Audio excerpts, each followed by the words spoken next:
عليكم رقيبا يا أيها الذين آمنوا اتقوا الله وقولوا قولا سديدا يصلح لكم أعمالكم ويغفر لكم ذنوبكم ومن يطع الله ورسوله فقد فاز فوزا عظيما أما بعد فإن خير الحديث كتاب الله وخير الهدي هدي محمد صلى الله عليه وسلم وشر الأمور محدثاتها وكل محدثة بدعة وكل بدعة ضلالة وكل ضلالة في النار.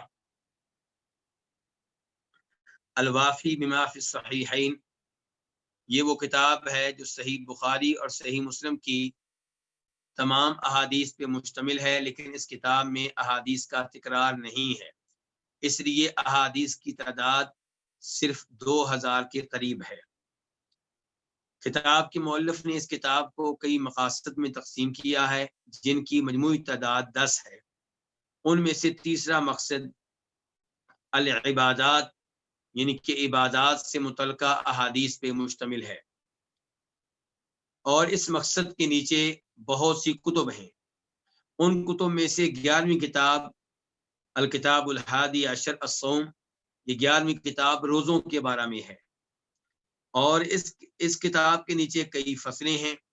پہلی فصل جو ہے وہ ہے سیام و رمضان، رمضان کے روزے، یعنی کہ وہ احادیث جو رمضان کے روزوں سے تعلق رکھتی ہیں، اور اس فصل میں کئی ابواب ہیں۔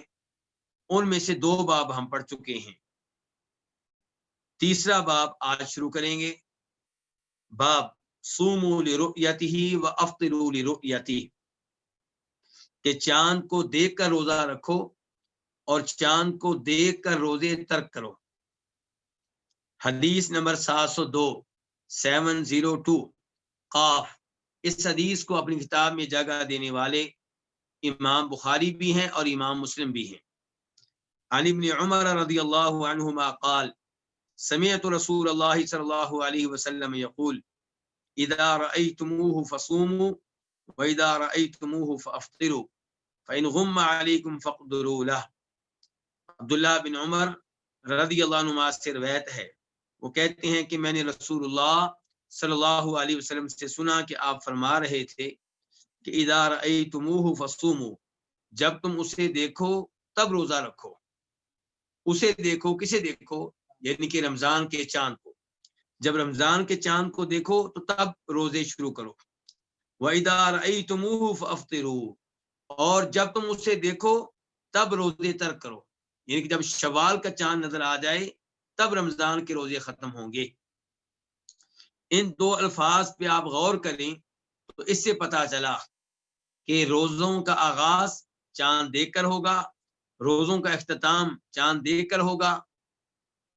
جدید وسائل اور ذرائع جن کے ذریعے ان سے فائدہ اٹھانے میں کوئی حرج نہیں ہے، لیکن وہ اس معاملے میں اساس اور بنیاد نہیں ہے۔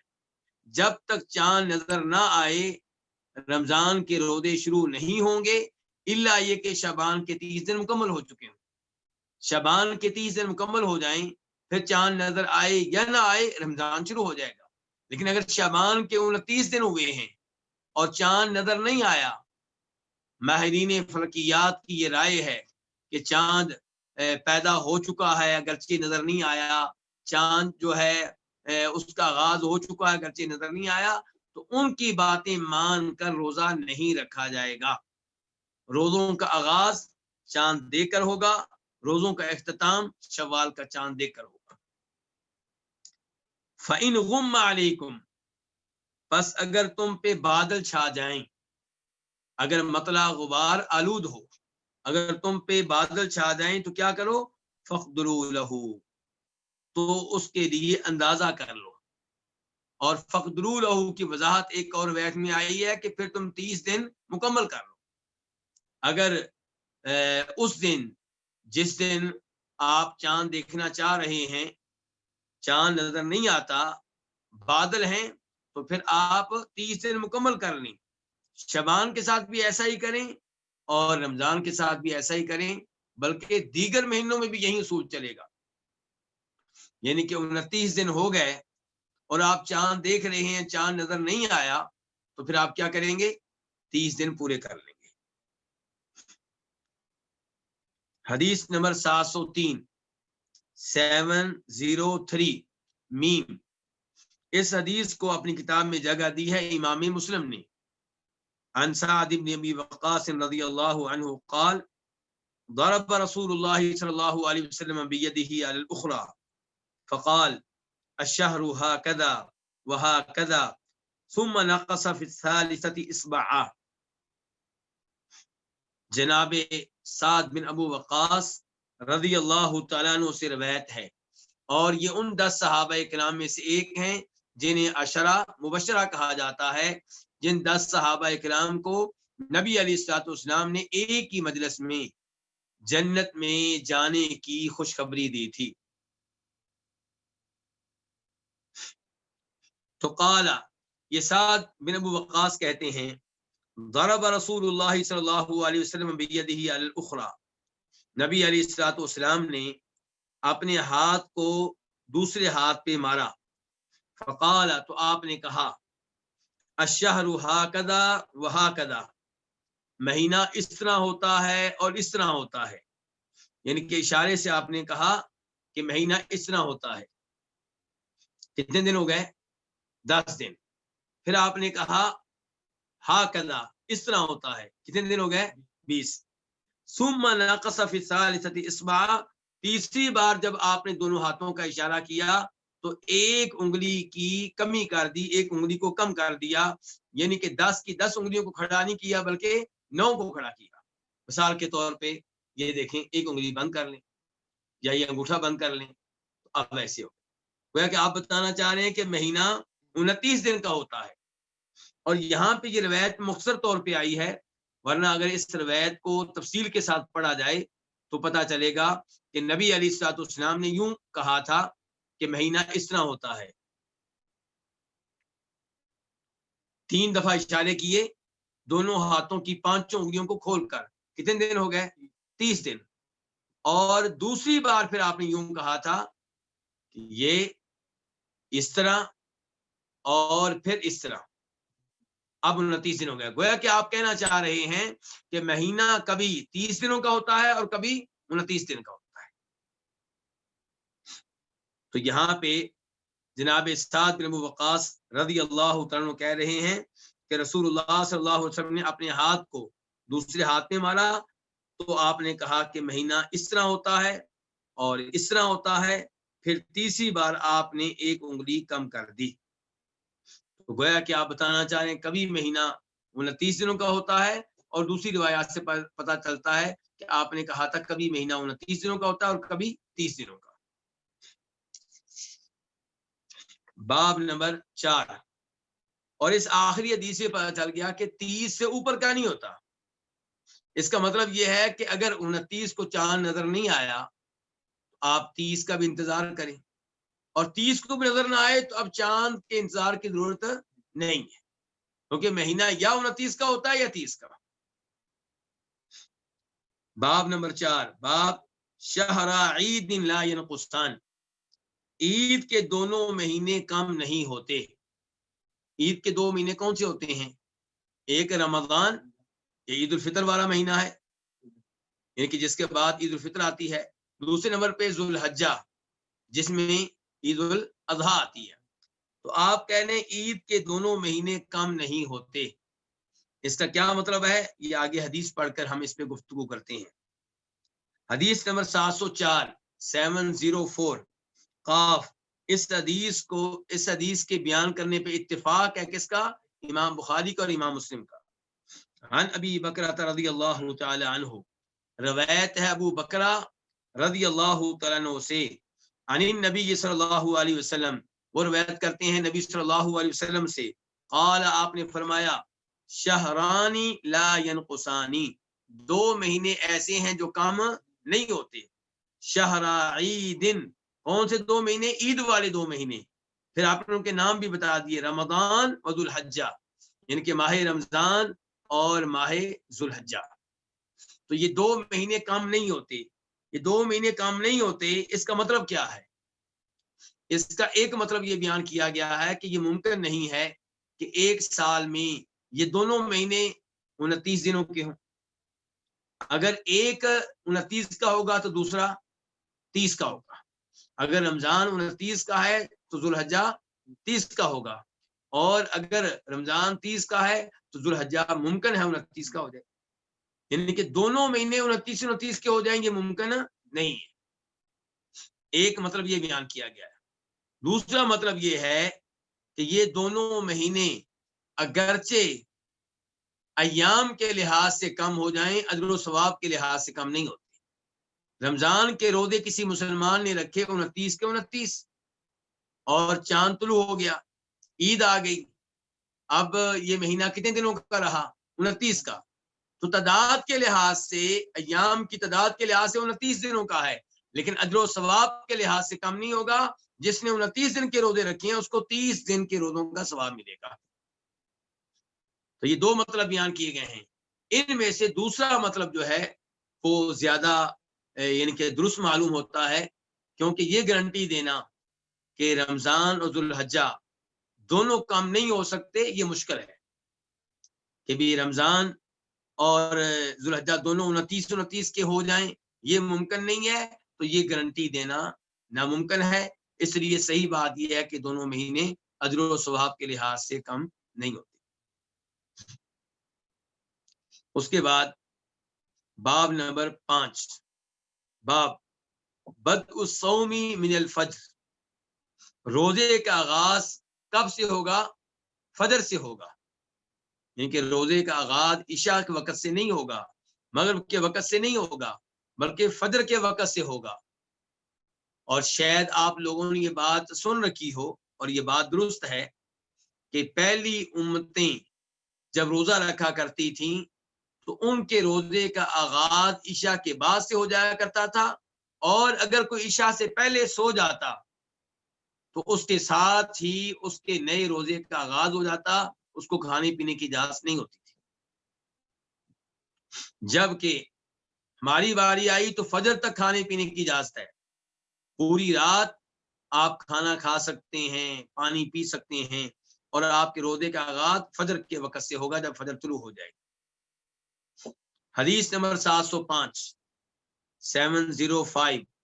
قاف. اس حدیث کو اپنے اپنی کتب میں جگہ دی ہے کنہوں نے؟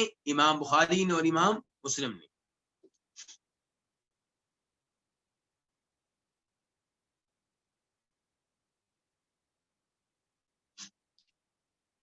عن عدی بن حاتم رضی اللہ تعالی عنہ قال, روایت ہے عدی بن حاتم رضی اللہ تعالی عنہ سے. اور عدی بن حاتم کون ہے؟ عدی بن حاتم وہ ہیں جو حاتم تائی کے بیٹے ہیں. وہی حاتم تائی جو ہمارے اردو سپیکنگ لوگوں میں بھی معروف ہیں اپنی سخاوت کے لحاظ سے, اور بنیادی طور پہ یہ مشہور و معروف تھے عربوں میں, لیکن ان کی سخاوت اس قدر معروف ہوئی کہ ان کا تذکرہ اردو بولنے والے لوگوں کے ہاں بھی مشہور ہے اور معلوم ہے کس لحاظ سے, جود و سخاوت کے لحاظ سے. تو یہ عدی بن حاتم یہ کون تھے؟ یہ عیسائی تھے, مسلمان ہوئے. ان سے روایت ہے, وہ کہتے ہیں لما نزلت حتی یتبین لکم الخیط الابیض من الخیط الاسود, کہ جب یہ آیت نازل ہوئی کہ تم کھاؤ پیو یہاں تک کہ فجر کا سفید داغا سیاہ داغے سے نمایاں ہو جائے, واضح ہو جائے, یعنی کہ فجر تک آپ کو کھانے پینے کی اجازت ہے. کہتے ہیں جب یہ آیت نازل ہوئی تو عمدت الی عقال اسود و الی عقال ابیض, میں نے قصد کیا ایک سیاہ رنگ کی رسی کا اور ایک سفید رنگ کی رسی کا, کیونکہ آیت میں لفظ کیا آیا تھا؟ خیط الابیض سفید داغا اور خیط الاسود سیاہ داغا. تو انہوں نے کیا کیا, ایک سیاہ رنگ کی رسی لی اور ایک سفید رنگ کی رسی لی. فجعلتهما تحت وسادتی, میں نے یہ دونوں رسیاں اپنے سرہانے کے نیچے رکھ دی. فجعلت انظر فی اللیل, رات کے وقت میں ان دونوں کی طرف دیکھنا شروع ہوا, بار بار دیکھتا کہ بھائی کب یہ یعنی کہ واضح ہو میرے لیے. فلا یستبین لی, لیکن میرے لیے وہ سفید داغا واضح نہیں ہو رہا تھا, مجھے نظر نہیں آ رہا تھا. فغدوت علی رسول اللہ صلی اللہ علیہ وسلم، تو میں نے صبح کی نبی علیہ الصلوۃ والسلام کے پاس، یعنی کہ صبح میں آپ کے پاس آیا. فذکرت له ذلك، تو میں نے آپ کے سامنے یہ بات رکھی، میں نے یہ بات آپ سے ذکر کی. فقال، تو آپ نے فرمایا انما ذلك سواد الليل وبياض النهار، کہ اس آیت میں جو سفید دھاگے کا تذکرہ آیا ہے اور سیاہ دھاگے کا تذکرہ آیا ہے، اس سے مراد کیا ہے؟ اس سے مراد رات کی تاریکی، یعنی کہ سیاہ دھاگے سے مراد رات کی تاریکی اور سفید دھاگے سے مراد دن کی روشنی ہے. اب یہاں پہ ہم نے کچھ مسائل پہ غور و فکر کرنا ہے. ایک تو یہ ہے کہ عدی بن حاتم کہہ رہے ہیں کہ جب یہ آیت نازل ہوئی تو تب میں نے سیاہ رسی کا کسب کیا اور سفید رسی کا کسب کیا. تو گزارش یہ ہے کہ رمضان کے روزے فرض ہوئے ہیں سن 2 ہجری میں، اور انہی دنوں کے یہ احکام ہیں اور یہ مسائل ہیں. عدی بن حاتم مسلمان ہوئے ہیں سن 9 ہجری یا 10 ہجری میں جا کر. تو اس کا مطلب یہ ہے کہ جب یہ آیت نازل ہوئی تب عدی بن حاتم مسلمان نہیں تھے. تو پھر وہ کیسے کہہ رہے ہیں کہ جب یہ آیت نازل ہوئی تو میں نے قصد کیا؟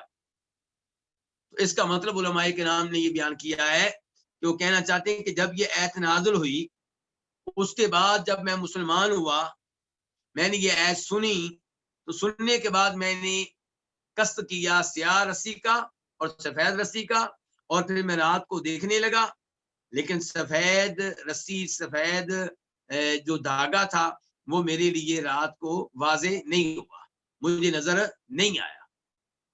تو یہ ان کی مراد ہے. اس کے بعد مسئلہ یہ ہے کہ اس حدیث سے پتہ چلا کہ قرآن حکیم صحیح معنوں میں جاننے کے لیے، اس کے احکام و مسائل سمجھنے کے لیے صرف عربی زبان کافی نہیں ہے. عربی زبان نہایت ضروری ہے، کیونکہ جن کو صحیح معنوں میں عربی زبان نہیں آتی، جب وہ تفسیر بیان کرنا شروع کرتے ہیں تو ان سے کئی غلطیاں ہو جاتی. ایک ہے کہ آپ کو عربی نہیں آتی تو آپ اپنے لیے پڑھیں، کوئی بات نہیں، اچھی بات ہے، پڑھنا چاہیے. لیکن آپ مفسر بن کر بیٹھ جائیں تو اس کے لیے آپ کو عربی سیکھنی چاہیے، وہ عربی جس عربی میں قرآن نازل ہوا ہے. لیکن عربی زبان تنہا کافی نہیں ہے. جو صرف عربی زبان پہ انحصار کرے گا اور نبی علیہ الصلوۃ والسلام کی احادیث اور آپ کی سنت کو اہمیت نہیں دے گا، وہ قرآن حکیم میں کئی مقامات پہ غلطی کر جائے گا. یہاں پہ دیکھیے عدی بن حاتم عربی تھے یا نہیں تھے؟ عربی تھے، عربی کے ماسٹر تھے، ماہر تھے، لیکن آیت کی تفسیر اور آیت کا صحیح مفہوم وہ نہیں جان سکے. نبی علیہ الصلوۃ والسلام کے پاس آئے، آپ سے رجوع کیا تو آپ نے مطلب واضح کیا. اس کا مطلب یہ ہے کہ قرآن کریم کی تفسیر صحیح معنوں میں جاننے کے لیے آپ کی احادیث کی طرف رجوع نہایت ضروری ہے. اور جو یہ کام نہیں کرے گا وہ گمراہی کے راستے پہ چلے گا، جیسا کہ کئی لوگوں سے یہ کام ہوا ہے. آج کل کے زمانے میں جاوید احمد غامدی کو لے لیں آپ، انہوں نے کئی جگہ ٹھوکر کھائی ہے. کس لیے؟ نبی علیہ السلام کی احادیث سے اعراض کرنے کی وجہ سے. ایسے ہی ان کے استاد امین احسن اصلاحی، یہ سب وہ لوگ ہیں جن کی ایک سوچ ہے، جو نبی علیہ السلام کی احادیث کو وہ اہمیت نہیں دیتے جو دینی چاہیے. آپ کی حدیث کو مانتے ہیں لیکن تب تک جب تک کہ وہ حدیث ان کی عقل کے مطابق ہو. جو ہی حدیث ان کی عقل سے ٹکرائے گی یہ حدیث کو ریجیکٹ کر دیں گے. جبکہ میں اور آپ کیا کریں گے؟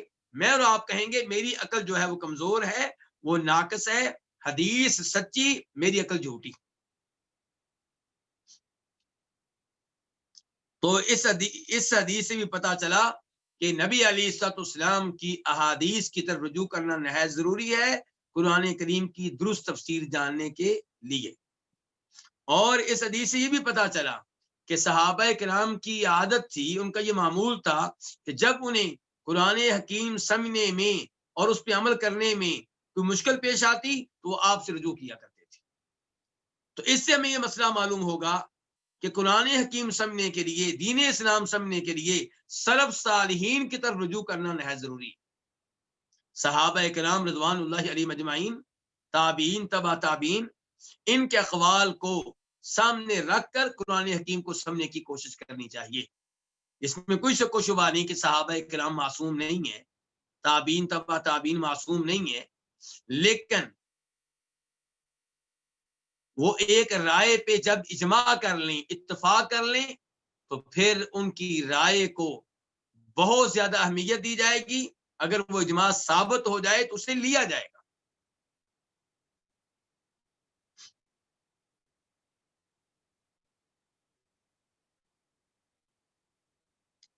یہاں پہ یہ بھی وعدے کر دوں کہ عدی بن حاتم عطائی کو یہ عید سمجھنے میں مشکل پیش آئی۔ انہوں نے سمجھا کہ خیط الابیض سے مراد سفید داغا ہے، اور یہی لفظی معنی ہے اس یعنی کہ یہی لفظی معنی ہے ان دو لفظوں کا۔ الخیط الابیض کا معنی یہی بنتا ہے سفید داغا، اور خیط الاسود کا معنی کیا بنتا ہے؟ کالا داغا، اور انہوں نے اس سے مراد کالا داغا ہی لی ہے، رسی لی ہے۔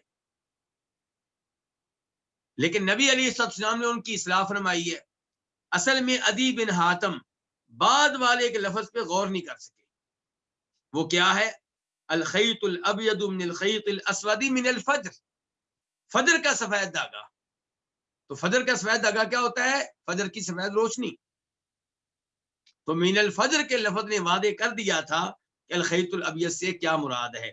میں یہ آخری وضاحت جو کرنا چاہ رہا ہوں، اس میں یہ کہنا چاہ رہا ہوں کہ قرآن حکیم واضح ہے، لیکن انسان کئی دفعہ اپنی بشریت کی وجہ سے قرآن کریم کی آیت کے تمام پہلوؤں پہ غور نہیں کر پاتا، تو تب اسے کوئی نہ کوئی غلطی لگ جاتی ہے۔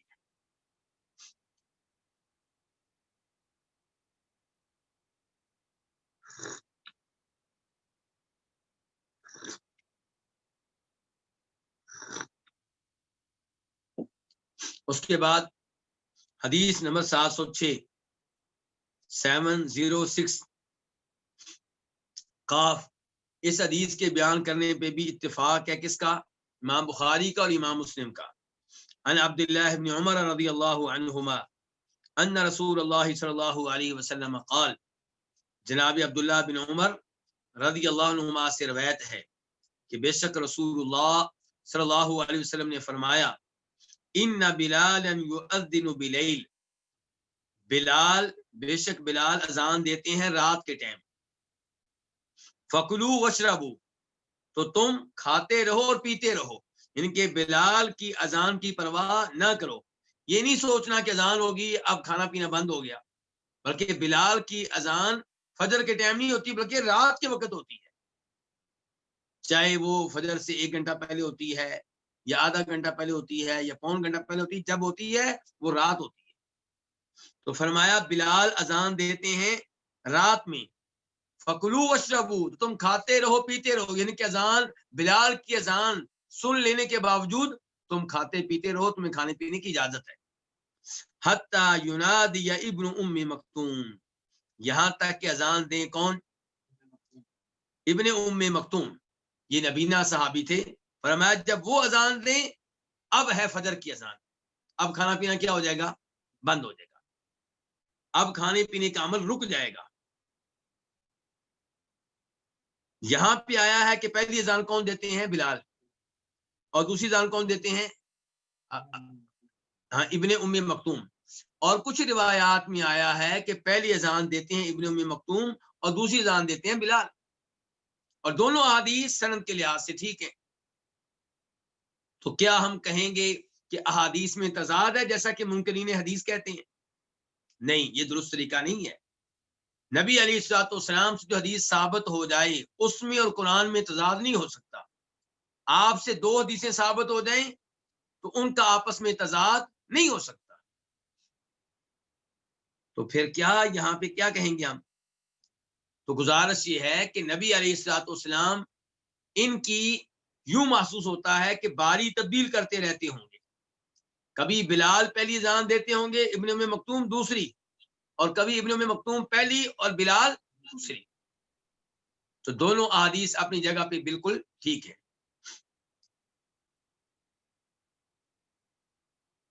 اور اس حدیث سے ایک مسئلہ اور معلوم ہوا کہ نبینا شخص کی اذان بالکل ٹھیک ہے. کہ میں بات اس لیے کر رہا ہوں کہ پاک و ہند میں کئی علماء کرام یہ رائے رکھتے ہیں کہ نبینا آدمی کی اذان مکروہ ہے، جبکہ نبی علیہ الصلوۃ والسلام کے زمانے میں ابن ام مکتوم مسلسل اذان دیتے رہے. اگر یہ مکروہ عمل ہوتا تو آپ انہیں اس سے روک دیتے، لیکن آپ نے نہیں روکا. اس سے پتہ چلا کہ یہ عمل درست ہے. جب نبینا آدمی کی ٹائمنگ کے معاملے میں کوئی مدد کرنے والا ہو، اسے درست وقت بتانے والا ہو کہ اب اذان کا وقت شروع ہو گیا ہے.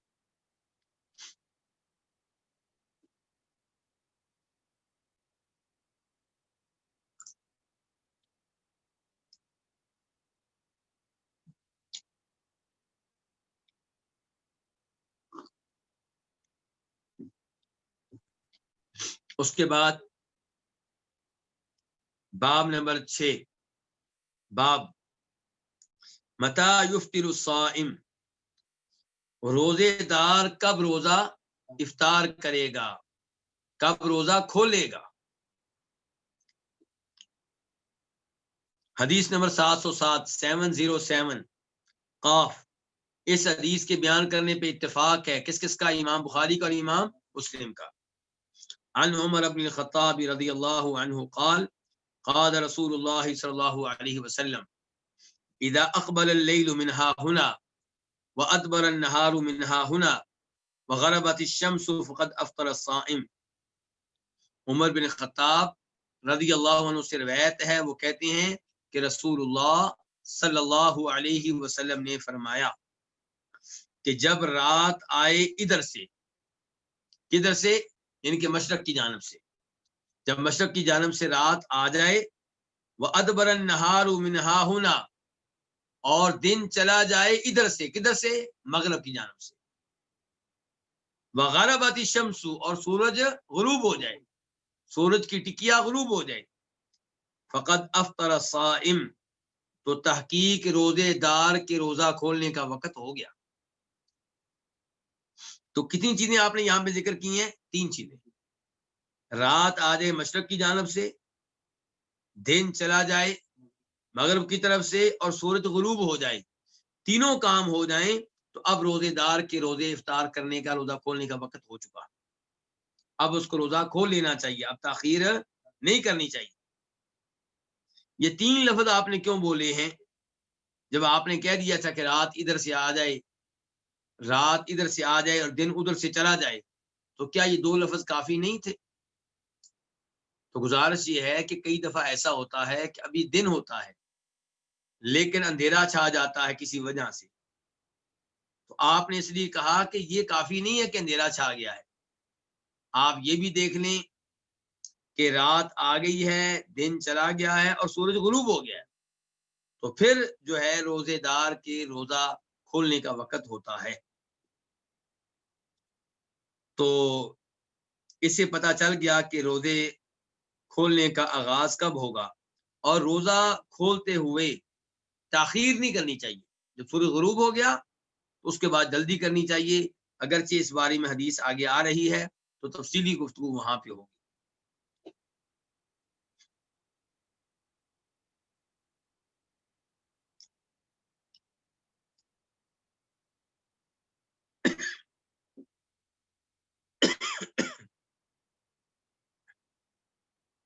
باب نمبر 7، باب استحباب السحور.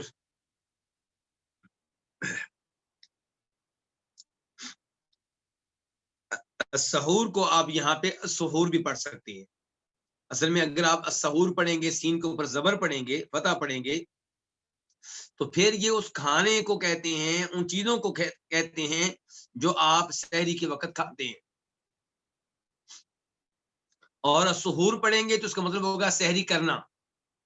تو اس لیے باب استحباب السحور، سحری کرنے کا مستحب ہونا ہے، کہ سحری کرنا مستحب ہے، افضل ہے، سنت ہے، سحری کرنی چاہیے. حدیث نمبر 708 708 قاف. اس حدیث کے بیان کرنے پہ بھی اتفاق ہے کس کا؟ امام بخاری کا اور امام مسلم کا. عن انس بن مالک رضی اللہ عنہ قال قال النبی صلی اللہ علیہ وسلم تسحروا فإن فی السحور برکہ. انس بن مالک رضی اللہ عنہ سے روایت ہے، وہ کہتے ہیں کہ نبی صلی اللہ علیہ وسلم نے فرمایا تسحروا، سحری کرو، فإن فی السحور برکہ، کیونکہ سحری میں بڑی برکت ہوتی ہے، سحری کے کھانے میں بڑی برکت ہوتی ہے. کیسے برکت ہوتی ہے؟ برکت کے پہلو کیا کیا ہیں؟ اس بارے میں علماء کرام نے لکھا ہے. ایک تو برکت یہ ہے کہ سحری کھانا نبی علیہ الصلوۃ والسلام کی سنت پہ عمل کرنا ہے، اس وجہ سے اجر و ثواب ملے گا. دوسرا یہ ہے کہ سحری کھانے سے آپ کو قوت و طاقت ملے گی اور آپ روزہ اچھے طریقے سے گزار سکیں گے اور روزے کے دوران اچھی طرح اللہ کی عبادت کر سکیں گے، تلاوت کر سکیں گے، نفل پڑھ سکیں گے. اور اس کے علاوہ سحری کھانے میں یہودیوں اور عیسائیوں کی مخالفت ہے. تو جب آپ اللہ کے رسول کی بات مانتے ہوئے یہودیوں کی مخالفت کریں گے تو اس پہ بھی آپ کو اجر و ثواب ملے گا.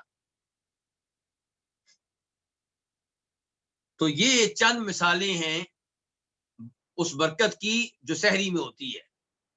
نبی علیہ الصلوۃ والسلام نے ایک مرتبہ ایک صحابی سے کہا تھا حلم الی الغداء المبارک، کہ بابرکت صبح کے کھانے کے لیے آؤ، یعنی کہ آپ نے اس صحابی کو دعوت دی کہ آؤ میرے ساتھ صبح کا بابرکت کھانا کھاؤ، اور وہ سحری کا کھانا تھا. تو وہاں پہ بھی آپ نے اس کھانے کو کیا قرار دیا ہے؟ بابرکت قرار دیا ہے. ایک حدیث میں آپ فرماتے ہیں کہ سحری کیا کرو، اگر آپ کچھ اور نہیں کھانا چاہتے، کچھ اور نہیں پینا چاہتے تو پانی کا ایک گھونٹ پی لے. اور کبھی آپ فرماتے ہیں کہ سحری میں جو بہترین چیز ہوتی ہے وہ کیا ہوتی ہیں؟ کھجوریں. تو بہرحال سحری کا اہتمام کرنا چاہیے.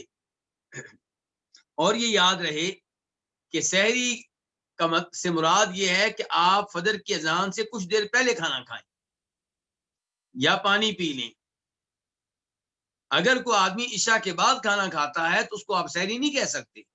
سحری کا لفظ بولا جاتا ہے فجر کی اذان سے کچھ دیر پہلے کے وقت کو سحری کہتے ہیں.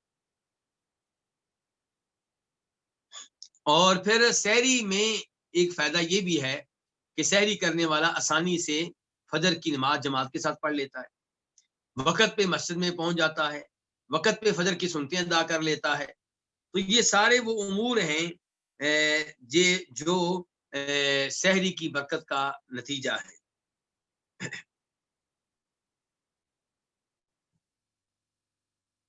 تو اللہ کے رسول صلی اللہ علیہ وسلم نے یہاں پہ حکم دیا ہے تسحروا، سحری کرو. لفظ جو آپ نے استعمال کیا وہ امر کا ہے، آرڈر کا ہے. اور اصول یہ ہے علماء کرام کے ہاں کہ قرآن میں کوئی آرڈر آ جائے یا حدیث میں کوئی آرڈر آ جائے تو وہ وجوب پہ دلالت کرتا ہے، یعنی کہ اس آرڈر کا مطلب ہوتا ہے کہ اس پہ عمل کرنا واجب ہے، افضل نہیں بلکہ واجب ہے، ضروری ہے. لیکن یہاں پہ علماء کرام نے کہا کہ تسحروا، یہ الفاظ اگرچہ آرڈر کے ہیں، امر کے ہیں، لیکن یہاں پہ یہ امر جو ہے وجوب پہ دلالت نہیں کر رہا بلکہ استحباب پہ دلالت کر رہا ہے کہ سحری کھانا بہتر ہے لیکن واجب نہیں ہے. اب سوال پیدا ہوا کہ آپ نے کیسے یہ دعویٰ کر دیا کہ یہاں پہ یہ امر جو ہے، یہ آرڈر جو ہے وجوب کے لیے نہیں ہے بلکہ استحباب کے لیے ہے؟ تو اس کے بارے میں دلیل دیتے ہوئے امام بخاری رحمہ اللہ فرماتے ہیں کیونکہ نبی علیہ الصلوۃ والسلام نے اور آپ کے صحابہ کرام نے وصال کیا اور سحری کا اس میں تذکرہ نہیں ہے. تو اگر سحری واجب ہوتی تو آپ وصال نہ کرتے، آپ کے صحابہ کرام وصال نہ کرتے بلکہ سحری تناول کرتے. وصال سے مراد کیا ہے؟ وصال سے مراد یہ ہے کہ ایک روزہ آپ کا مغرب تک مکمل ہو گیا لیکن آپ نے افطار نہیں کیا، آپ روزے کی حالت میں رہے، فجر تک آپ روزے کی حالت میں رہے اور پھر اگلا روزہ شروع ہو گیا. اس کو کیا کہتے ہیں؟ وصال. تو آپ نے اور آپ کے صحابہ کرام نے وصال کیا، سحری نہیں کھائی، اس کا مطلب یہ ہے کہ سحری کھانا واجب نہیں ہے. سحری کھانا افضل ہے، بہتر ہے، سنت ہے، یہ بابرکت چیز ہے لیکن واجب نہیں.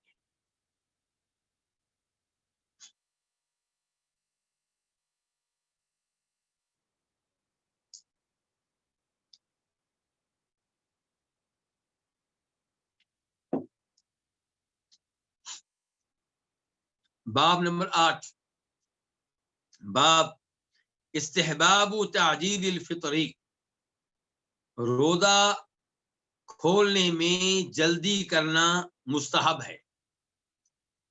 باب کس بارے میں ہے؟ کہ روزہ کھولنے میں جلدی کرنے کا استحباب، کیونکہ روزہ کھولنے میں جلدی کرنا یہ مستحب ہے۔ تو اس کا کیا مطلب ہے؟ عصر کے ٹائم روزہ کھولنے نہیں، اس کا مطلب یہ ہے کہ جب سورج غروب ہو جائے اب جلدی سے روزہ آپ افطار کر لیں، کھول دیں۔ اب یہودیوں عیسائیوں کی طرح مزید انتظار نہ کریں۔ یہودی اور عیسائی سورج غروب ہونے کے باوجود ایک ستارے کے طلوع ہونے کا انتظار کرتے ہیں، جب وہ طلوع ہوتا ہے تب روزہ افطار کرتے ہیں۔ اور ہمارے مسلمانوں میں بھی افسوس سے کہنا پڑ رہا ہے، کئی لوگ احتیاط کے نام پہ 5 منٹ 4 منٹ 3 منٹ انتظار کرتے ہیں۔ یہ احتیاط نبی علیہ الصلوۃ والسلام اور آپ کے صحابہ کرام کے عمل کے خلاف ہے، ان کی تعلیمات کے خلاف۔ حدیث نمبر 709 قاف، اس حدیث کے بیان کرنے پہ اتفاق ہے کن کا؟ امام بخاری کا اور امام مسلم کا۔ عن سہل بن سعد ان رسول اللہ صلی اللہ علیہ وسلم قال لا يزال الناس بخیر ما عجل الفطر، کہ لوگ ہمیشہ خیر پہ رہیں گے، کب تک؟ جب تک کہ روزہ کھولنے میں جلدی کرتے رہیں گے، کیونکہ روزہ سورج غروب ہونے کے بعد جلدی سے کھول لینا نبی علیہ السلام کی سنت ہے، آپ کا طریقہ ہے۔ تو پھر ایسے لوگ خیر کے اوپر ہیں، اس کا مطلب یہ ہے کہ وہ اللہ کے رسول کے حدیث کو اہمیت دیتے ہیں، تو اہمیت دینے کی وجہ سے بھی خیر پہ ہیں، اور اس حدیث پہ عمل کرنے کی وجہ سے اللہ تعالیٰ ان پہ رحم کرے گا، فضل فرمائے گا، اس لیے بھی وہ خیر کے اوپر ہے۔ تو آپ نے فرمایا لوگ اس وقت تک خیر پہ رہیں گے جب تک وہ روزہ کھولنے میں جلدی کرتے رہیں گے، یعنی کہ سورج غروب ہو جانے کے بعد۔ جلدی کا مطلب یہ نہیں ہے کہ سورج غروب ہو جانے سے پہلے روزہ کھول لیا جائے، اس کا مطلب یہ ہے کہ جب سورج غروب ہو گیا، ڈوب گیا، اب آپ مزید انتظار نہ کریں، اب آپ جلدی سے روزہ افطار کر لیں۔ اور ایک روایت میں آتا ہے جسے جناب ابو ہریرہ بیان کرتے ہیں کہ آپ نے فرمایا کیونکہ یہودی اور عیسائی وہ افطاری میں روزہ کھولنے میں تاخیر سے کام لیتے ہیں، اور اس حدیث کو امام ابو داؤد نے روایت کیا ہے۔ اس کے بعد باب نمبر 9، باب من اکل ناسیا وما لا یفطر الصائم، باب ہے اس شخص کے بارے میں جو بھول کر کھا پی لے، باب ہے اس آدمی کے بارے میں جو بھول کر کوئی چیز کھا لے، اور باب ہے ان چیزوں کے بارے میں جو روزے دار کا روزہ توڑتی نہیں ہے۔ باب ہے اس چیز کے بارے میں جو روزے دار کا روزہ توڑتی نہیں ہے۔ حدیث نمبر 710 قاف، اس حدیث کے بیان کرنے پہ اتفاق ہے امام بخاری کا اور امام مسلم کا۔ عن ابی ہریرہ رضی اللہ عنہ عن النبی صلی اللہ علیہ وسلم قال من اکل ناسیا وهو صائم فلیتم صومه فانما اطعمه اللہ وسقاه۔ جناب ابو ہریرہ سے روایت ہے، وہ نبی صلی اللہ علیہ وسلم سے روایت کرتے ہیں کہ آپ نے فرمایا جو بھول کر کھا لے اس حال میں کہ وہ روزے کی حالت میں ہو، جو بھول کر کھا لے جبکہ وہ روزے کی حالت میں ہو، فلیتم صومہ، تو اس پہ واجب ہے کہ اپنا روزہ مکمل کرے۔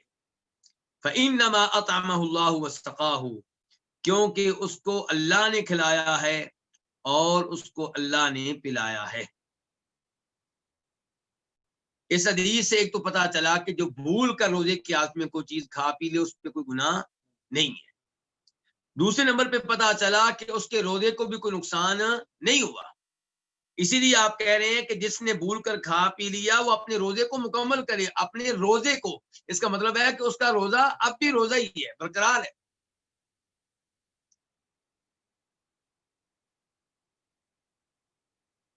تو ایسے آدمی کے اوپر نہ کوئی کفارہ ہے، نہ کوئی گناہ ہے، اور نہ ہی کوئی قضا ہے۔ اس کا روزہ بالکل ٹھیک ہے، اس روزے کو وہ مکمل کرے۔ اور اس سے پتہ چلا کہ یہ چیزیں ان کے بھول کر کھا پی لینا، یہ چیزیں روزے کو نقصان نہیں دیتی۔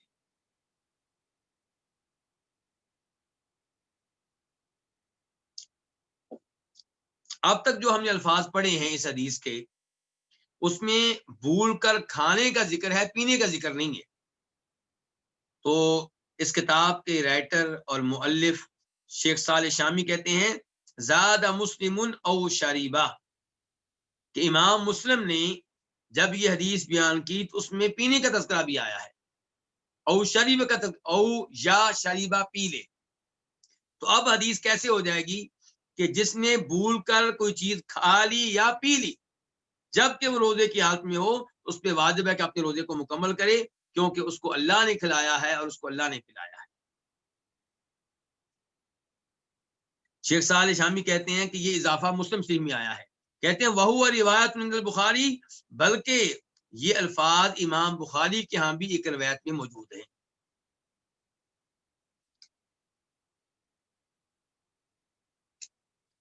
اس کے بعد باب نمبر 10، باب لا يتقدم رمضان بصوم، رمضان سے پہلے ایک روزہ نہ رکھے، یعنی کہ رمضان کے استقبال کے طور پہ رمضان سے پہلے ایک دن روزہ رکھ لینا، رمضان سے پہلے 2 دن روزہ رکھ لینا، یہ غلط ہے، خلاف شریعت ہے، یہ درست نہیں ہے۔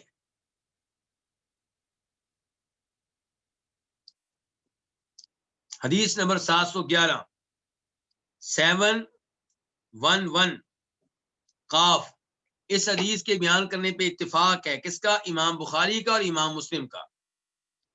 عن ابی ہریرہ رضی اللہ عنہ عن النبی صلی اللہ علیہ وسلم قال لا يتقدمن احدكم رمضان بصوم يوم او يومين الا ان يكون رجل كان يصوم صومه فليصم ذلك اليوم۔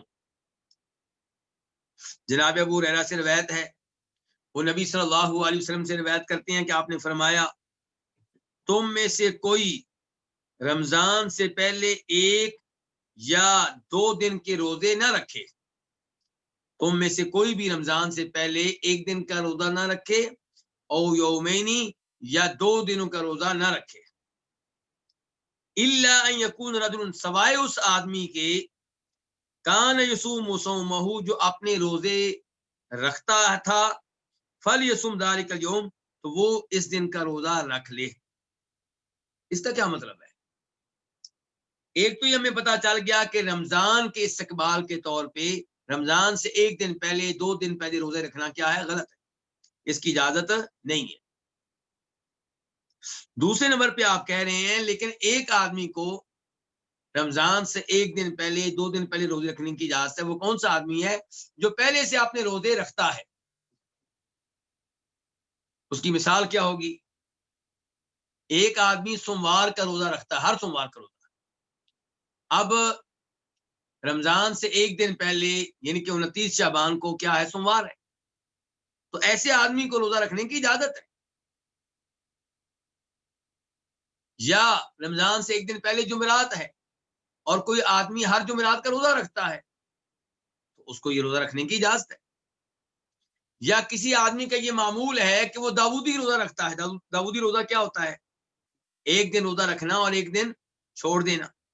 اب اس کی یہ عادت ہے، اور رمضان سے پہلے والا جو دن ہے یہ ان دنوں میں سے ہے جس دن اس کا روزہ بنتا ہے، تو اس کو یہ روزہ رکھنے کی اجازت ہے۔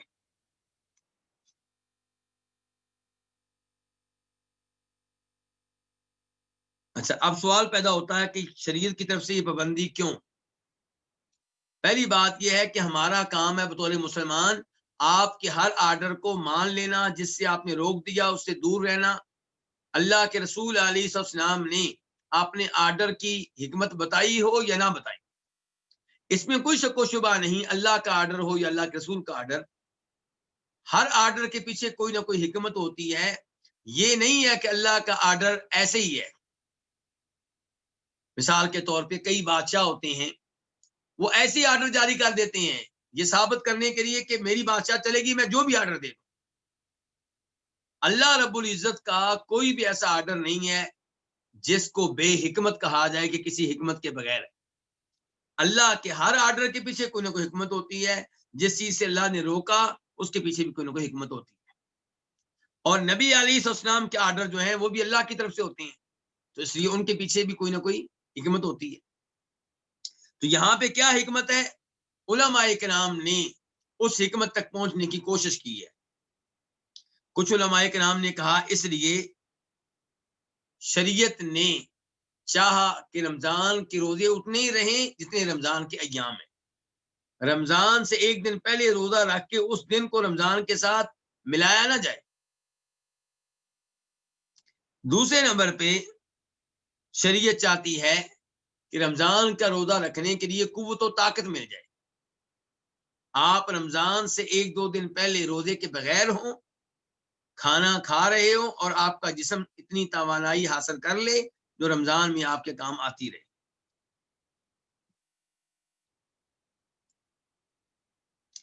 یہ اور اس طرح کی کئی حکمتیں علماء کرام نے ذکر کی ہیں. اب ہم آتے ہیں باب نمبر 11 کی طرف. باب النہی عن الوصال, وصال کی ممانعت, وصال کا منع ہونا, وصال سے آپ کا روکنا. حدیث نمبر 712 712.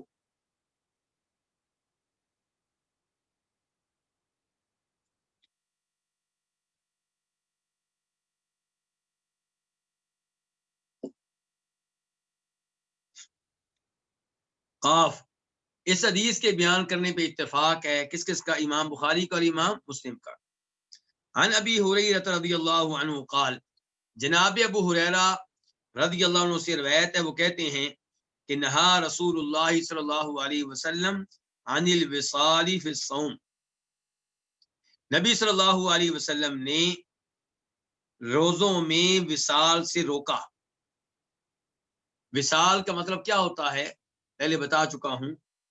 وصال سے مراد یہ ہے کہ ایک روزے کے بعد دوسرا روزہ رکھ لینا, اور درمیان میں نہ افطاری کرنا, نہ سحری کرنا, اور نہ افطاری سحری کے علاوہ رات کے کسی ٹائم کوئی چیز کھانا اور پینا. یعنی کہ یکے بعد دیگرے آپ نے 2 یا 3 یا 4 روزے رکھے ہیں اور درمیان میں آپ نے کچھ کھایا پیا نہیں ہے. اس کو کیا کہتے ہیں؟ وصال کہتے ہیں. پوری کے کیا ہے, جان بوجھ کر کیا ہے تو یہ وصال ہے. ورنہ کئی دفعہ یہ ہوتا ہے کہ آپ اللہ نہ کرے کسی ایسی ازمائش میں ہیں جہاں کھانے پینے کے لیے آپ کو کچھ ملتا ہی نہیں ہے, تو یہ پھر وصال مجبوری ہے. یہاں پہ قصدن آپ نے وصال نہیں کیا. تو وصال جس کی یہاں پہ گفتگو ہو رہی ہے یہ وہ وصال ہے جو کوئی جان بوجھ کے کرتا ہے. تو وصال کا معنی مجھے امید ہے کہ آپ سمجھ چکے ہوں گے. اب میں بار بار لفظ وصال ہی استعمال کروں گا, یعنی کہ ایک روزے کے بعد دوسرا روزہ بغیر کچھ کھائے پیے رکھ لینا. یعنی کہ فجر سے لے ایک دن کی فجر سے لے کے دوسرے دن کی مغرب تک, یعنی کہ آج فجر سے آپ کا روزہ شروع ہوا, مغرب کا وقت تھا روزہ کھولنے کا, آپ نے نہیں کھولا, فجر تک آپ نے کوئی کھایا پیا نہیں ہے, پھر دوسرا روزہ شروع ہو گیا. اب اگلی مغرب کے موقع پہ آپ افطاری کریں گے تو یہ 2 روزوں میں وصال ہو گیا. اور ہو سکتا ہے آپ 3 روزوں میں ایسا کریں, ہو سکتا ہے آپ 4 میں ایسا کریں, ہو سکتا ہے آپ 5 میں ایسا کریں. تو بہرحال وصال کی ممانعت. حدیث نمبر 712 712 قاف اس حدیث کے بیان کرنے پہ اتفاق ہے. کس کا؟ امام بخاری کا اور امام مسلم کا. عن ابی ہریرہ رضی اللہ عنہ قال, جناب ابو ہریرہ رضی اللہ عنہ سے روایت ہے, وہ کہتے ہیں کہ نہا رسول اللہ صلی اللہ علیہ وسلم عن الوصال فی الصوم, کہ رسول اللہ صلی اللہ علیہ وسلم نے روزوں میں وصال سے روکا.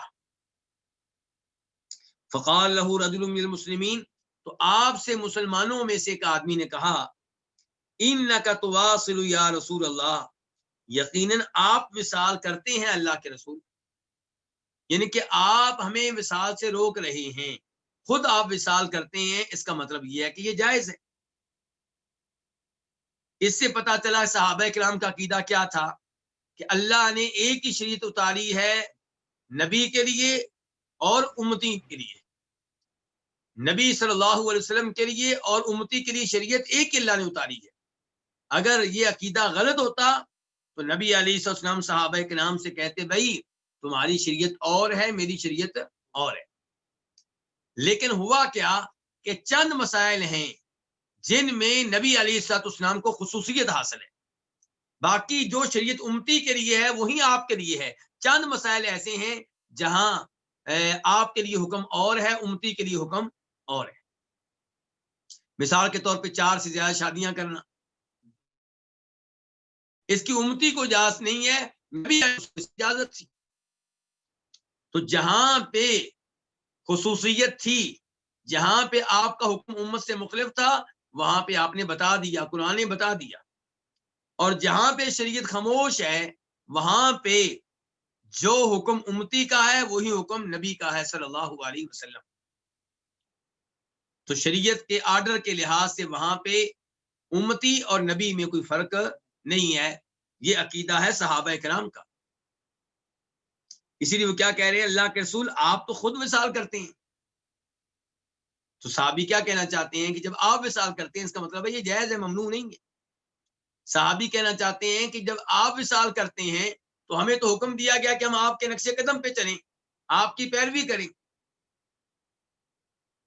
اور یہ جو قرآن میں اللہ نے کہا ہے کہ میرے نبی کی پیروی کرو, اس سے بھی پتا چلا کہ نبی اور امتی کی شریعت ایک ہے. اگر نبی کی شریعت اور ہوتی تو اللہ تعالیٰ کہتے دھیان سے میرے نبی کے پیچھے نہ چلنا, میرا نبی جو آرڈر دے اس پہ عمل کرنا, لیکن میرا نبی جو عمل کرے اس پہ اس کی پیروی نہ کرنا, کیونکہ میرے نبی کی شریعت اور ہے صلی اللہ علیہ وسلم.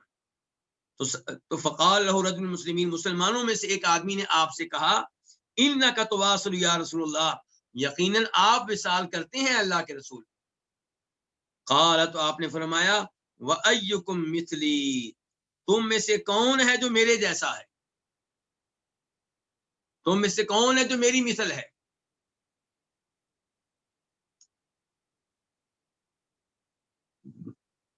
قرآن میں کیا آیا ہے, قرآن میں آیا قل انما انا بشر مثلکم, سورہ کاف کی آخری آیات, کہ اے نبی آپ کہہ دیں, ان لوگوں کو بتا دیں کہ میں تو تمہاری طرح کا ایک بشر ہوں, یوحا الیہ, لیکن میرے اوپر وہی نازل ہوتی ہے. ان کے بشر ہونے کے لحاظ سے میں تمہاری طرح کا ہوں, لیکن شان مقام مرتبہ کے لحاظ سے تم مجھے نہیں پہنچ سکتے, کیونکہ میں اللہ کا نبی اور رسول ہوں, میرے اوپر تو وہی نازل ہوتی ہے, مجھے اللہ نے وہی کے لیے منتخب کیا ہے. لیکن یہاں پہ اللہ کے رسول کہہ رہے ہیں تم میں سے کون ہے جو میری طرح ہے. قرآن میں کہا گیا کہ آپ لوگوں کو بتا دیں کہ میں تمہاری طرح کا بشر ہوں, اور یہاں پہ آپ کہہ رہے ہیں تم میں سے کون ہے جو میری طرح کا ہے. ان کے حدیث سے لگتا ہے کہ ہم آپ کی طرح کے نہیں ہیں, یعنی کہ بشر ہونے میں بھی, شان میں تو آپ کی طرح کا کوئی ہو ہی نہیں سکتا, ہم تو آپ کے پاؤں کی خاک بھی نہیں ہیں. لیکن بات ہو رہی ہے بشریت کے لحاظ سے, شان کے لحاظ سے بات میں نہیں کر رہا. تو اس حدیث سے لگتا ہے کہ بشر ہونے میں بھی ہم آپ کی طرح نہیں ہیں, لیکن قرآن کہہ رہا ہے کہ میں تمہاری طرح کا بشر ہوں. اب کیا آیت اور حدیث میں تضاد ہے؟ میں نے پہلے بتایا تھا کہ یہ ممکن نہیں ہے کہ قرآن کی آیت میں اور نبی علیہ الصلوۃ والسلام سے ثابت شدہ کسی حدیث میں تضاد ہو. جہاں کہیں تضاد محسوس ہو وہاں مسئلہ ہماری عقل کی کمزوری کا ہوگا, ہماری ناقص عقل کا ہوگا, یا وہ حدیث ضعیف ہو. لیکن یہاں پہ تو حدیث بخاری مسلم کی ہے, حدیث کو بھی ہم ضعیف نہیں کہہ سکتے. تو پھر آپ غور کیجئے, قرآن نے عام طور پہ کہہ دیا کہ میں تمہاری طرح کا بشر ہوں, شان کے لحاظ سے نہیں, بشر ہونے کے لحاظ سے میں تمہاری طرح کا ہوں. اور حدیث نے یہ نہیں کہا کہ تم میری طرح کے نہیں ہو, بلکہ آپ نے وہ چیز بیان کر دی جس چیز میں ہم آپ کی طرح نہیں ہیں. آپ نے کہا تم میں سے کون میری طرح ہے, انی ابیت یطعمنی ربی ویسقینی, میں رات گزارتا ہوں, میرا رب مجھے کھلاتا بھی ہے پلاتا بھی ہے. یعنی کہ اس چیز میں امتی نبی علیہ الصلوۃ والسلام کی طرح نہیں. ایت عام ہے کہ میں تمہاری طرح کا بشر ہوں, اور حدیث خاص ایک چیز بیان کر رہی ہے. اس میں آپ کہہ رہے ہیں کہ تم میں سے کون میری طرح ہے؟ بے شک میں رات گزارتا ہوں، میرا رب مجھے کھلاتا بھی ہے پلاتا بھی ہے۔ اس کا مطلب ہے کہ اس چیز میں امتی اللہ کے نبی کے ساتھ مل نہیں سکتے کہ نبی علیہ الصلوۃ والسلام کو اللہ تعالی رات کو کھلاتا بھی ہے پلاتا بھی ہے، اور امتیوں کے ساتھ ایسا نہیں ہوتا۔ تو گویا کہ آپ صحابہ کرام سے کہہ رہے ہیں کہ تم وصال کرنے میں میری پیروی نہ کرو، حالانکہ قرآن کہتا ہے کہ میرے نبی کی پیروی کرو فتبعونی، لیکن آپ کہنا چاہتے ہیں کہ اس مسئلے میں مجھے خصوصیت ہے، یہ میرے خصائص میں سے ہے، یہاں پہ مجھے استثناء ملا ہوا ہے، اس مسئلے میں تم میری پیروی نہ کرو۔ کیوں جی آپ کی پیروی نہ کریں؟ فرمایا کیونکہ تم میری طرح نہیں ہو، تم وصال کرو گے تو تمہارے لیے تمہیں مشکل پیش آئے گی، میں وصال کروں گا میرے لیے آسان ہے، کیونکہ رات کو اگرچہ میں کچھ کھاتا نہیں ہوں، اپنی بیگم سے کچھ نہیں لیتا، گھر سے کوئی کھانے پینے کی چیز نہیں لیتا، لیکن میرا رب مجھے کھلاتا بھی ہے پلاتا بھی ہے۔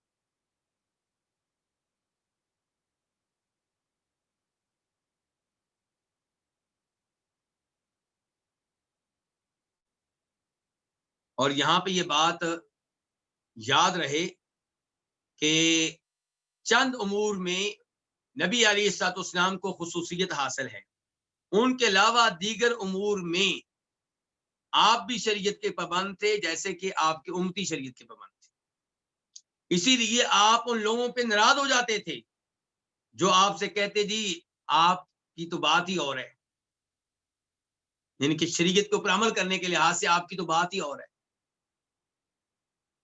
مثال کے طور پہ آپ سے کہا گیا کہ صبح اٹھتے ہیں، روزہ رکھنا ہوتا ہے، جنابت کی حالت ہوتی ہے، غسل واجب ہوتا ہے، غسل کیا نہیں ہوتا، اسی حالت میں روزہ رکھ سکتے ہیں، غسل کیے بغیر روزہ رکھ سکتے ہیں؟ آپ نے کہا میں صبح اٹھتا ہوں، جنابت کی حالت میں ہوتا ہوں اور روزہ رکھ لیتا ہوں۔ تو سوال کرنے والے صحابی نے کہا کہ اللہ کے رسول ہم آپ کی طرح نہیں ہیں، تو آپ شدید ناراض ہوئے۔ آپ نے کہا میں تم میں سے سب سے بڑھ کر اللہ سے ڈرنے والا ہوں، اور تم میں سے سب سے بڑھ کر یعنی کہ میں شریعت پہ عمل کرنے والا ہوں۔ فلما ابوا ان ينتهوا عن الوصال، تو جب انہوں نے وصال سے رک جانے سے انکار کیا، یعنی کہ وصال سے رکے نہیں، کیوں نہیں رکے؟ جبکہ صحابہ کرام تو نبی علیہ الصلوۃ والسلام کے حکم کے کیا آپ کے اشارے کے منتظر رہا کرتے تھے، ادھر اشارہ ہوتا اور ادھر وہ آپ کے اشارے کی تعمیل کیا کرتے تھے، تو یہاں پہ آپ روک رہے ہیں، وہ رکے کیوں نہیں؟ تو علماء کرام نے وضاحت کی ہے کہ صحابہ کرام نے یہ سمجھا کہ نبی علیہ الصلوۃ والسلام ہمیں روک رہے ہیں،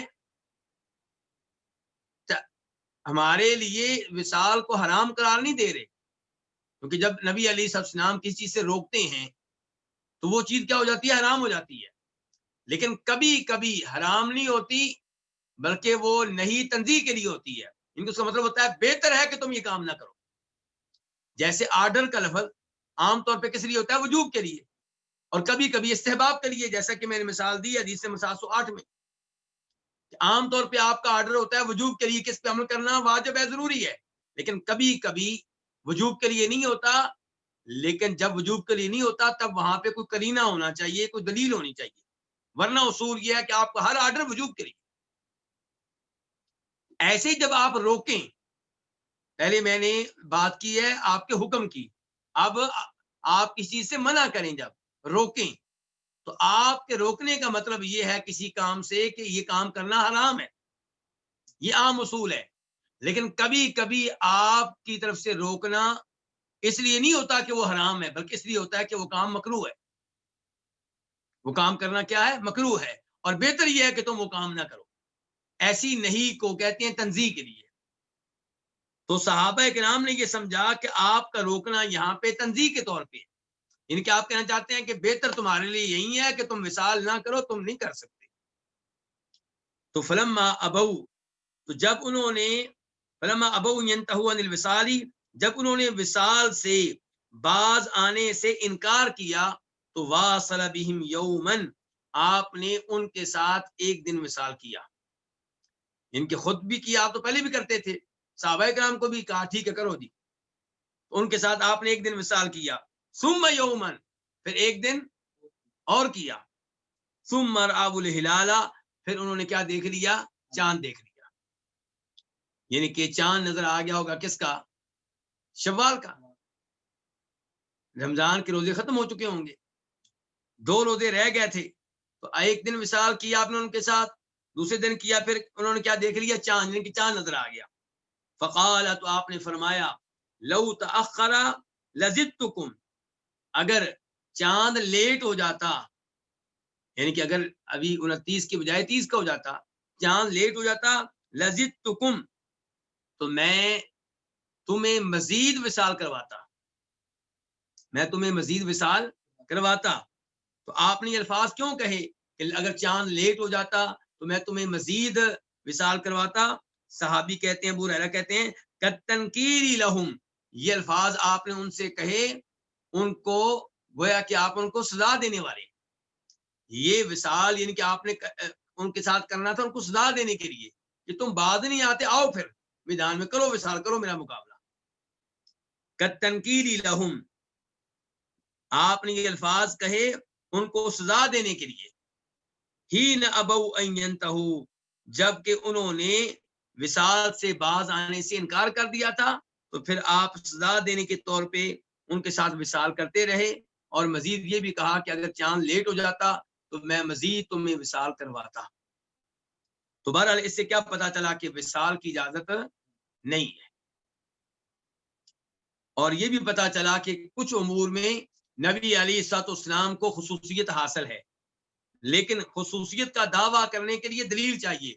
دیکھا یہ گیا ہے کہ کئی لوگ ان کو کوئی مسئلہ بتائیں اور اللہ کے رسول کا حوالہ دیں، کہتے ہیں نہیں جی وہ اللہ کے رسول کے ساتھ خاص ہے، بھائی دلیل دو خاص ہے۔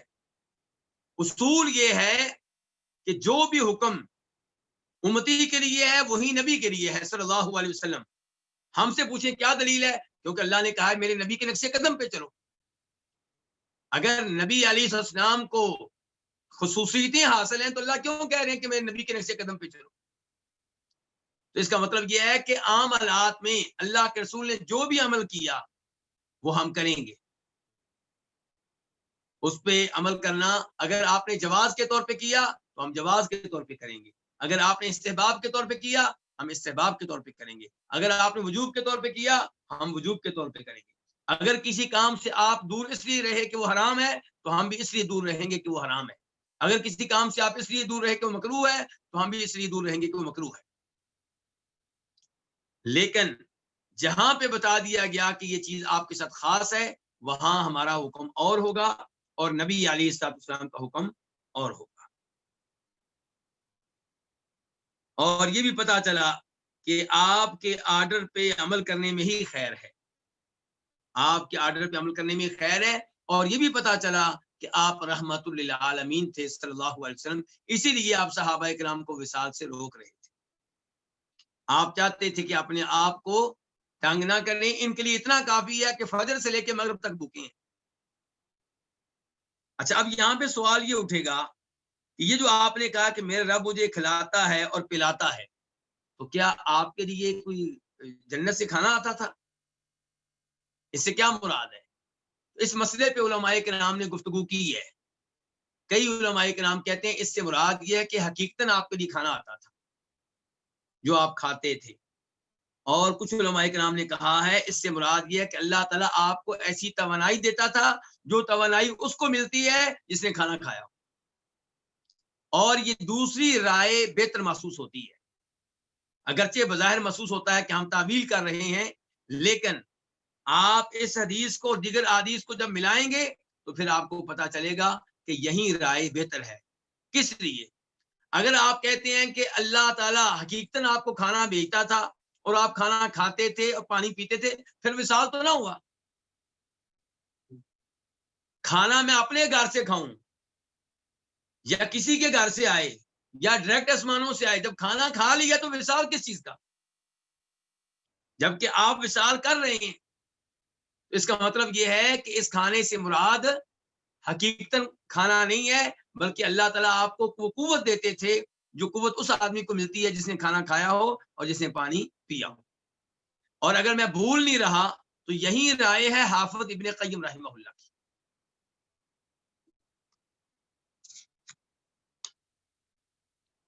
اس کے بعد حدیث نمبر 713 713 خواہ اس حدیث کو بیان کرنے والے کون سے امام ہیں؟ امام بخاری. عن ابی سعید رضی اللہ عنہ انہ سمع النبی صلی اللہ علیہ وسلم یقول، جناب ابو سعید رضی اللہ تعالیٰ عنہ سے روایت ہے انہوں نے نبی علیہ الصلوۃ والسلام سے سنا کہ آپ فرما رہے تھے لا تواصلوا، وصال نہ کیا کرو. فأيكم اذا اراد ان يواصل فليواصل حتى السحر، وصال نہ کیا کرو تم میں سے جب کوئی وصال کرنا چاہے تو وہ سحری تک وصال کرے.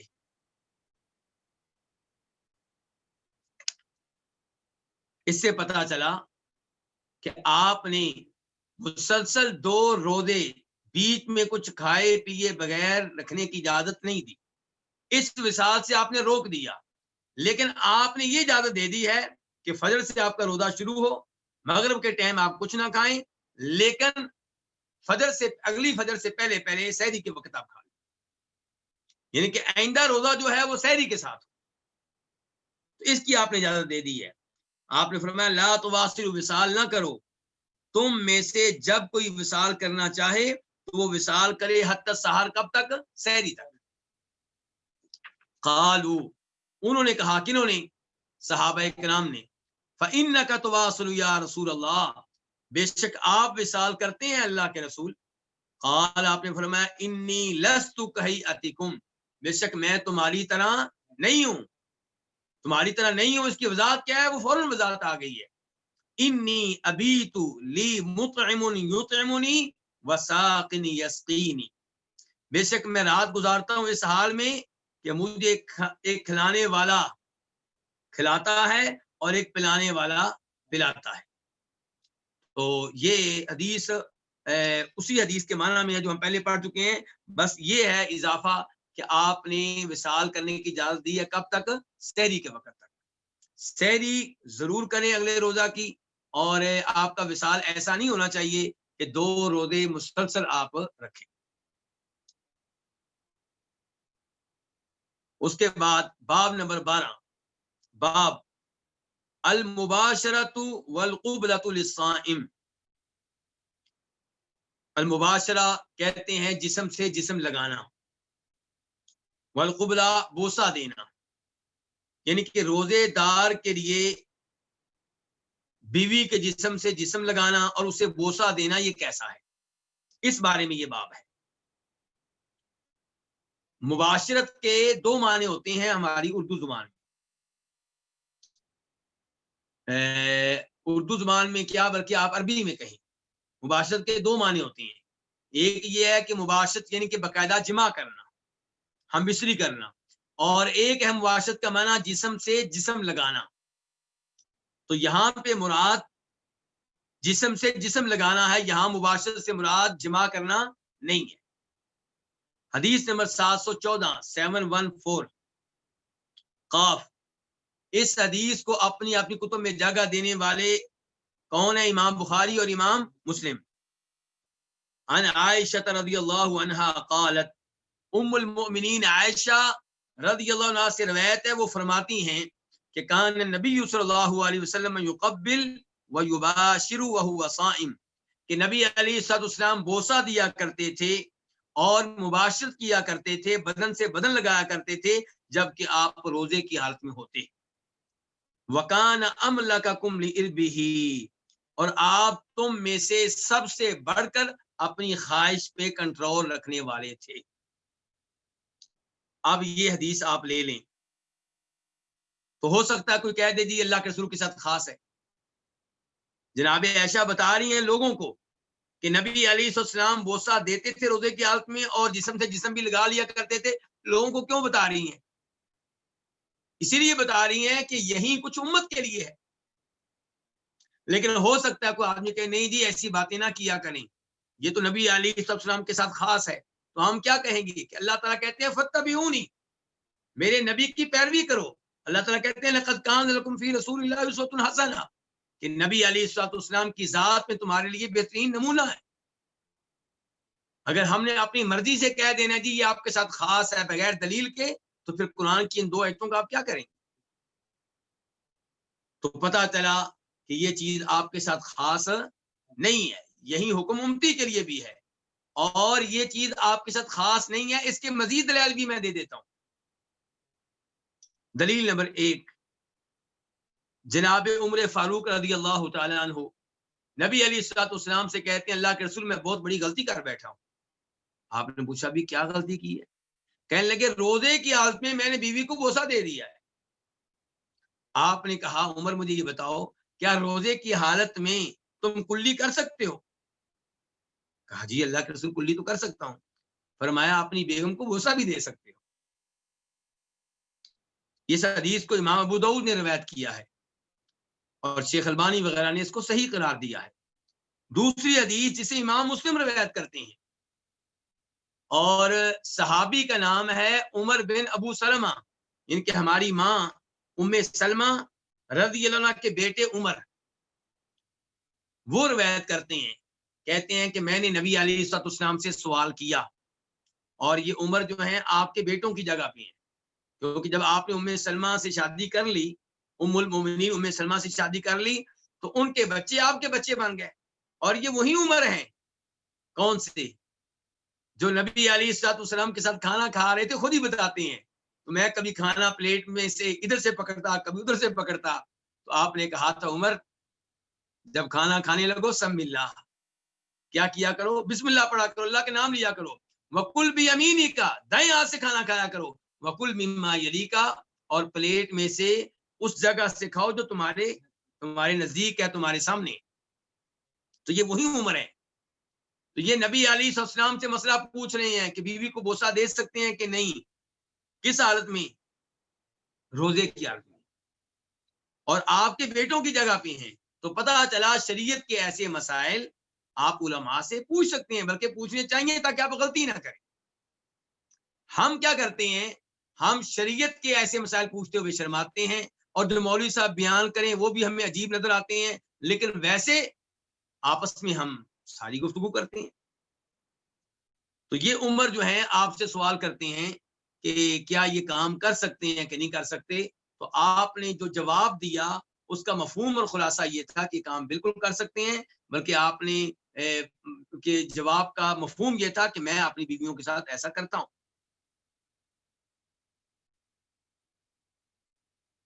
اور انہوں نے بھی کہا تھا، یہ جو عمر ہیں انہوں نے بھی کہا تھا اللہ کے رسول ہم آپ کی طرح تو نہیں ہیں، تو آپ ناراض ہوئے تھے ان پہ۔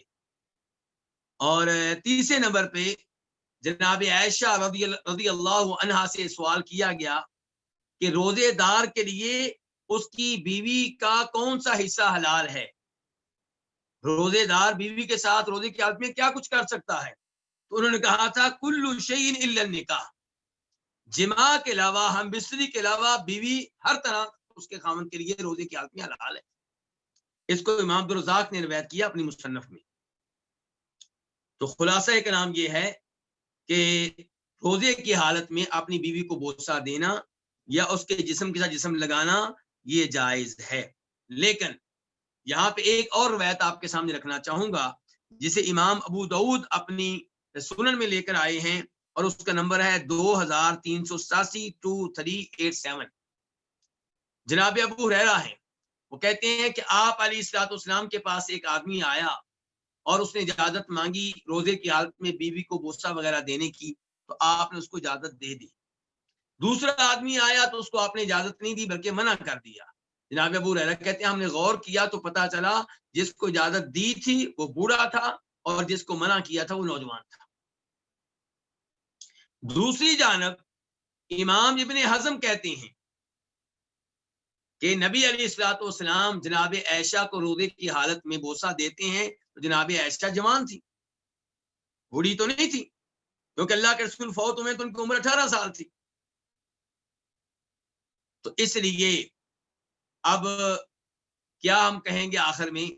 وہی کہیں گے جناب عائشہ نے کہا ہے کہ وکان املککم لعربہ، کہ نبی علیہ السلام اپنی خواہش پہ تم میں سے سب سے بڑھ کر کنٹرول کرنے والے تھے۔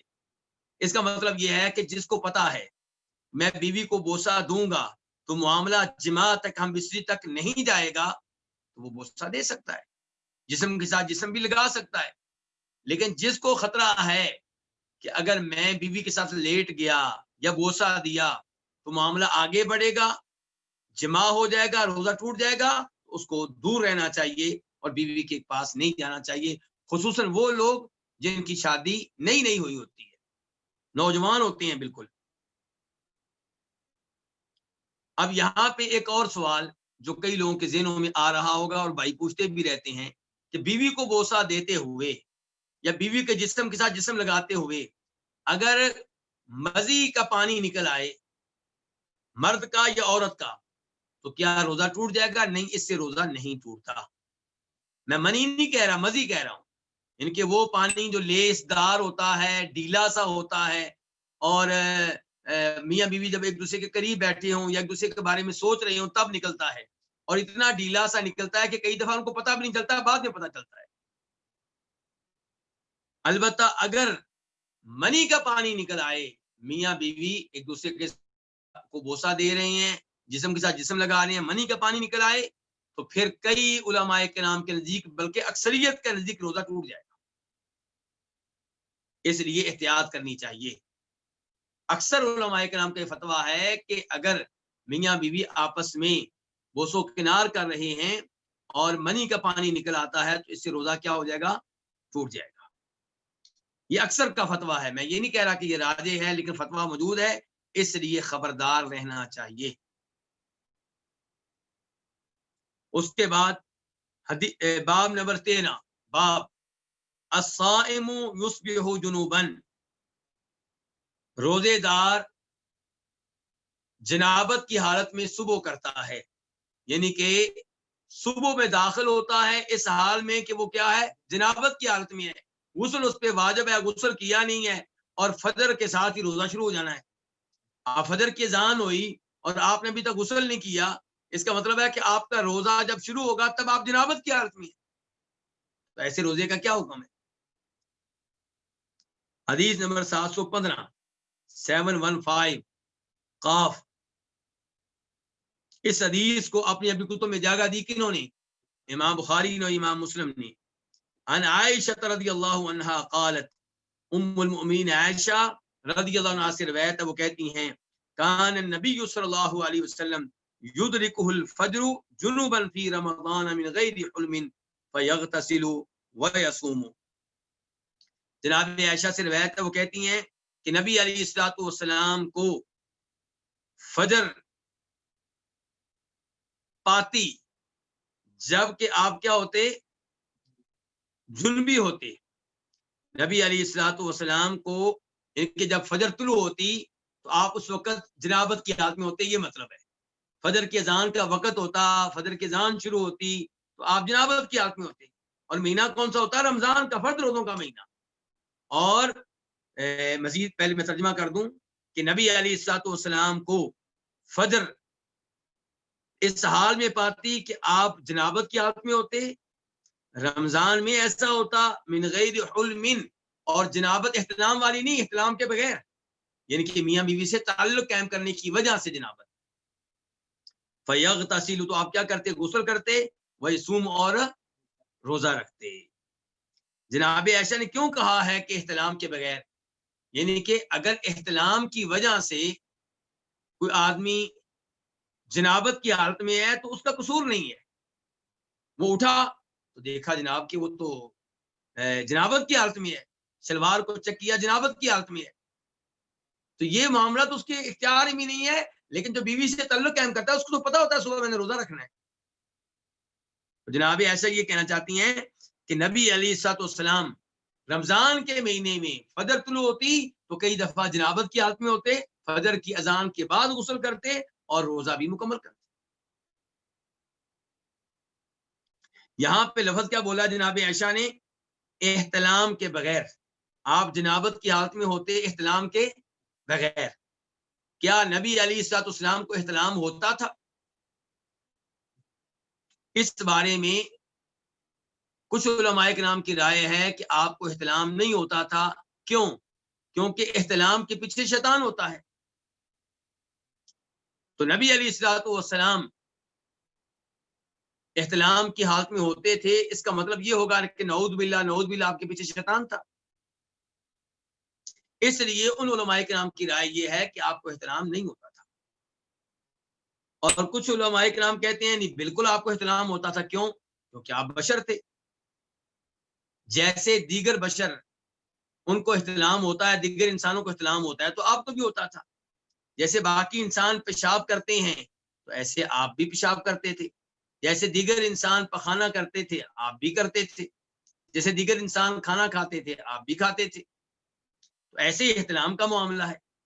جیسے دیگر انسان اپنی بیویوں سے تعلقات قائم کرتے تھے آپ بھی کرتے تھے. تیسری رائے یہ ہے، اور یہی رائے درست معلوم ہوتی ہے، کہ احتلام کبھی ہوتا ہے شیطان کی وجہ سے اور کبھی ہوتا ہے شیطان کے بغیر. تو آپ کو وہ احتلام نہیں ہوتا تھا جس کے پیچھے شیطان ہوتا ہے. ایسا احترام نہیں ہوتا تھا جس کے پیچھے کیا ہوتا ہے؟ شیطان ہوتا ہے. اور اس روایت سے بھی بظاہر یہی معلوم ہوتا ہے کہ آپ کو احترام ہوتا تھا. اسی لیے تو جناب عائشہ کہہ رہی ہیں کہ رمضان کے مہینے میں کئی دفعہ فجر طلوع ہوتی اور آپ احتلام کی اور آپ جنابت کی حالت میں ہوتے احتلام کے بغیر. یعنی کہ احتلام بھی آپ کو کبھی ہو جاتا تھا، لیکن اس موقع پہ آپ احتلام کے بغیر جنابت کی حالت میں ہوتے تھے. ان کے میاں بیوی کے تعلقات قائم کرنے کی وجہ سے آپ جنابت کی حالت میں ہوتے تھے. اور یہی موقف صحیح نظر آتا ہے، کیونکہ یہ کہنا کہ آپ کو احتلام بالکل نہیں ہوتا تھا اس کی کوئی دلیل نہیں ہے. البتہ یہ بات درست ہے کہ شیطان آپ پہ غالب نہیں آ سکتا. تو اس وہ احتلام جس کے پیچھے شیطان ہو وہ آپ کو نہیں ہوتا تھا. کئی دفعہ احتلام اس کے بغیر بھی ہوتا ہے، اس کے کئی اسباب ہوتے ہیں. مثال کے طور پہ انتہائی سردی کی وجہ سے احتلام ہو جاتا ہے. یہ ایک مثال دے رہا ہوں. اس طرح کے کئی حالات ہوتے ہیں. تو نبی علیہ الصلوۃ والسلام کو وہ احتلام نہیں ہوتا تھا جس کے پیچھے شیطان ہوتا ہے.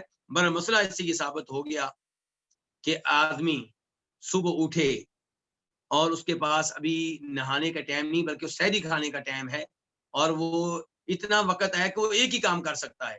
تو پہلے کیا کرے؟ سحری کھائے اور اس کے بعد وہ غسل کر لے، چاہے فجر کی اذان شروع ہو چکی ہو، چاہے فجر کی اذان کے بعد غسل شروع کرے، لیکن فجر کی نماز کو ضائع نہ ہونے دے. جلدی سے غسل کر کے فجر کی نماز پڑھنے کے لیے مسجد میں جائے اور جماعت کے ساتھ نماز ادا کرے. اس کے بعد جو حدیث ہے وہ طویل ہے، اس کے اوپر کافی وقت لگے گا، اس لیے آج کا درس ہم یہیں پہ روکتے ہیں اور اللہ رب العزت سے دعا کرتے ہیں کہ اللہ تعالی ہمیں نبی علیہ الصلوۃ والسلام کی یہ احادیث پیار و محبت سے پڑھنے کی، سننے کی، سنانے کی توفیق دے. میں آج ہی کسی بڑے عالم دین کا کلپ سن رہا تھا جو مسجد نبی میں درس دیتے ہیں، ڈاکٹر سلیمان روحیلی حافظہ اللہ. وہ فرما رہے تھے نبی علیہ الصلوۃ والسلام کی احادیث کے تعلق سے کہ ہم سب کو اللہ کے رسول علیہ الصلوۃ والسلام سے محبت ہے، اور جس سے محبت ہو اس کو اس کے کلام، اس کے گفتگو سے بھی محبت ہوتی ہے. تو ہمیں چاہیے کہ ہم نبی علیہ الصلوۃ والسلام کی احادیث سے محبت کریں، پیار و محبت سے انہیں سنیں، انہیں پڑھیں، بار بار پڑھیں، اور ہمیں اتنی محبت ہو کہ ہمیں احادیث پڑھنے کا لطف آئے، مزہ آئے. اللہ رب العزت ہمارا ایمان بڑھائے اور اللہ کرے کہ ہم اسی انداز سے احادیث کا مطالعہ کرتے رہیں. اور انشاءاللہ آئندہ درس میں یہ احادیث مکمل کریں گے. وآخر دعوانا الحمدللہ رب العالمین.